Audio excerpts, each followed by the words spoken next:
Israel अमेरिकेकडून झालेल्या हल्ल्यात इराणचे सर्वोच्च नेते खामेनेई यांचा मृत्यू. डोनाल्ड ट्रम्प यांच्या दाव्यानंतर स्वतः इराणी मीडियाचंही वृत्त.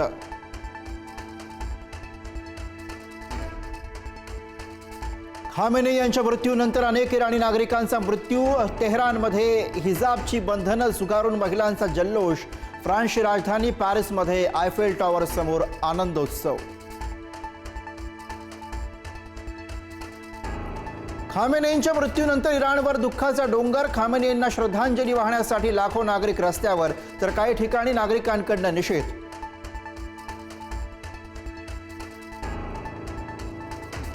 खामेनेईंच्या मृत्यूनंतर काश्मीरमध्ये शोक व्यक्त. खामेनेईंच्या मृत्यूनंतर श्रीनगरमध्ये निदर्शनं. श्रीनगरमधील नागरिक निषेधार्थ उतरले रस्त्यावर.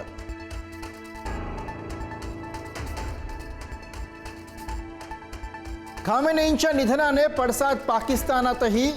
कराचीमध्ये अमेरिकन दूतावासावर हल्ला. खामेनेईंच्या निधनानंतर संताप. अमेरिकन दूतावास जाळलं.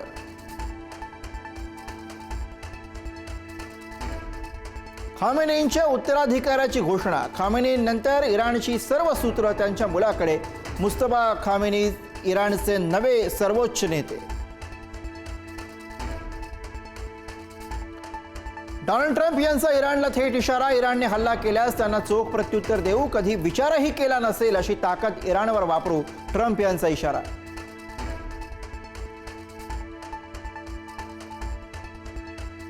अमेरिकेच्या काही ठिकाणांवर इराकचा हल्ला. अमेरिकेच्या इराकमधील लष्करी तळांवर हल्ला. इराकच्या इरबिलमधील लष्करी तळ उडवलं.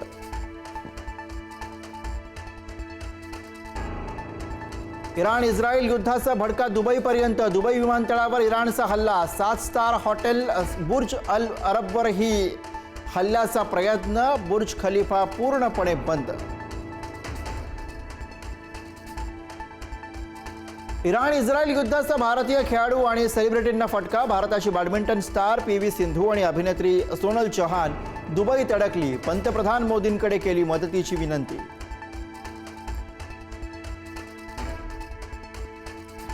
पिंपरी चिंचवडमधील 84 विद्यार्थी दुबईमध्ये अडकले. इंदिरा विद्यालयातील 80 विद्यार्थी 4 शिक्षकांसह दुबईत अडकले.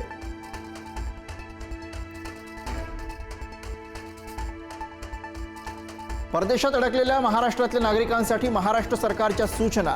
सर्व नागरिकांना सतर्क राहण्याचं आवाहन. महाराष्ट्र सरकारकडून आपत्कालीन संपर्क जाहीर.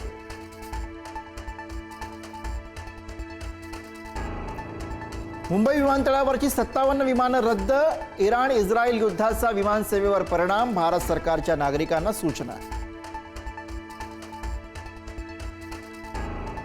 मध्य पूर्वेतल्या युद्धामुळे 400हून अधिक भारतीय विमानं रद्द. आज 444 उड्डाणं रद्द होण्याची शक्यता. विमानं रद्द झाल्यामुळे प्रवाशांना मोठा फटका. इराण इस्रायल युद्धामुळे हवाई क्षेत्रावर कडक निर्बंध. स्फोटकं तयार करणाऱ्या कंपनी स्फोट. नागपूर जिल्ह्यातल्या राऊळगाव इथल्या SBL कंपनीमध्ये स्फोट. 16 कामगारांचा मृत्यू झाल्याची मुख्यमंत्री फडणवीसांची माहिती. कोकणात जलवाहतुकीचा नवीन अध्याय. मुंबई ते विजयदुर्ग सागरी रोरो सेवा सुरू. मंत्री नितेश राणे यांच्या हस्ते शुभारंभ. टीम इंडियासाठी आज करो या मरो. सेमीफायनल गाठण्यासाठी टीम इंडियाला वेस्ट इंडिज विरुद्धचा सामना जिंकावाच लागणार. आज होणाऱ्या अटीतटीच्या लढतीकडे लक्ष.